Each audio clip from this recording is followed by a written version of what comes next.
মৈৰাবাৰীত অসহায় বৃদ্ধাক বৃদ্ধাশ্ৰমলৈ প্ৰেৰণ সাংবাদিকৰ সময় বৰ নিষ্ঠুৰ কাৰ জীৱনলৈ কেতিয়া নামি আহে ঘূৰ অমানিশা সেয়া কোনেও ক'ব নোৱাৰে। এজন ঠিকনাবিহীন বৃদ্ধক আজি মৈৰাবাৰী প্ৰেছ ক্লাবৰ এদল সাংবাদিকে মৈৰাবাৰী বজাৰস্থিত গৰুমহলৰ পৰা বৃদ্ধ ব্যক্তিজনক উদ্ধাৰ কৰে। বৃদ্ধ ব্যক্তিজন যোৱা কিছুদিন ধৰি মৈৰাবাৰী বজাৰত সময় অতিবাহিত কৰি আছিল। উক্ত ব্যক্তিজন মৈৰাবাৰীৰ সাংবাদিক কেইজনৰ দৃষ্টিগোচৰ হোৱাত মৈৰাবাৰীস্থিত বৃদ্ধাশ্ৰমত চঞ্জাই দিয়া হয়। News desk report MKB TV live.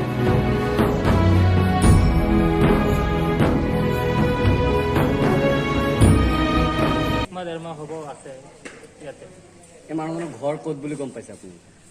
মানুহজনে কোৱাৰ মতে গাইনগাঁও বুলি ঘৰটো মানুহজনে কৈছে।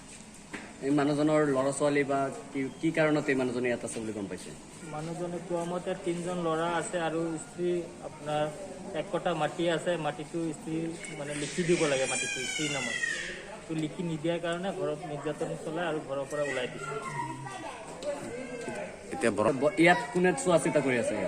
ইয়াতে আমাৰ সমাজৰ মানুহে চাই আছে আৰু যি পাৰে আমাৰ ঘৰৰ পৰা লগৰ ঘৰৰ পৰা আনি দি কয় আৰু। আপোনালোকে দেখা যায় যে নিঃসহায় যিসকল মানুহ অভাৱী মানুহক আপোনালোকে এটা স্থান দিয়াৰ কাৰণে আপোনালোকে আশ্ৰমত লৈ যায়।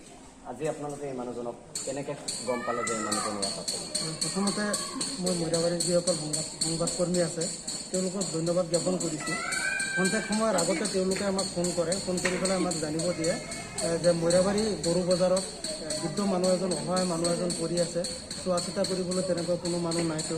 তাৰপিছত লগে লগে আমি ইয়াত আহি পেলাই উপস্থিত হওঁ আৰু মানুহজনৰ স্বাস্থ্যৰ বুজ লওঁ। এতিয়া মানুহজনক আমি প্ৰথমতে মৈৰাবাৰী চিভিল হস্পিটেলত লৈ যাম, লৈ পেলাই ক'ভিড টেষ্ট কৰি পেলাই আমাৰ যিটো মৈৰাবাৰী বয়োজ্যেষ্ঠ আশ্ৰম, সেই বয়োজ্যেষ্ঠ আশ্ৰমত মানুহজনক আমি আশ্ৰম কৰ্তৃপক্ষৰ ফালৰ পৰা চোৱা চিতাৰ ব্যৱস্থা কৰিম।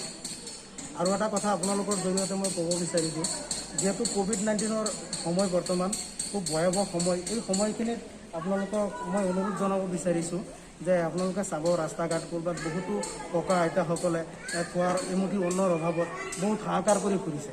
গতিকে আপোনালোকৰ দ্বাৰা মই সকলোকে মেছেজটো দিব বিচাৰিছোঁ, যদি আপোনালোকে ক'ৰবাত যদি তেনেকুৱা যদি কোনো মানুহক দেখা পায় তেতিয়াহ'লে আমাৰ আশ্ৰম কৰ্তৃপক্ষৰ লগত যোগাযোগ কৰিব।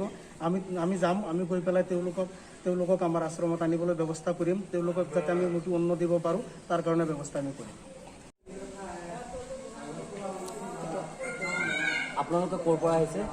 মই মৈৰাবাৰী ছিনিয়ৰ চিটিজেন হোমৰ পৰা আহিছোঁ। আপোনালোকক কোনে খবৰ দিলে এই মানুহজনৰ কথা? আমাৰ সংবাদ মাধ্যমৰ খবৰ দিছে, মৈৰাবাৰীৰ যিসকল সংবাদ মাধ্যম আছে সেইসকলে আমাক খবৰ দিছে যে ইয়াত এজন বৃদ্ধ মানুহ পৰি আছে। এইজনক লৈ পেলাই এতিয়া আমি গৈ পেলাই ক'ভিড টেষ্ট কৰি প্ৰথমতে ক'ভিড টেষ্ট কৰি পেলাই আমাৰ ছিনিয়ৰ চিটিজেন হোমত এডমিশ্যন দিছে। আৰু এই মানুহজনৰ চোৱা চিতা আপোনালোকে আশ্ৰমৰ পৰাই কৰিব? আশ্ৰম কৰ্তৃপক্ষৰ তৰফৰ পৰা কৰা হয়। যিহেতু আমাৰ গ্ৰাম বিকাশ পৰিষদৰ এটা NGO আছে, এই NGOৰ ফালৰ পৰা আমাৰ যি মানে সুবিধা লাগে চব দিয়া হ'ব। থকা খোৱা কৰি আদি কৰি আৰু চিকিৎসা চব লগত এইবিলাক চব দিয়া হ'ব।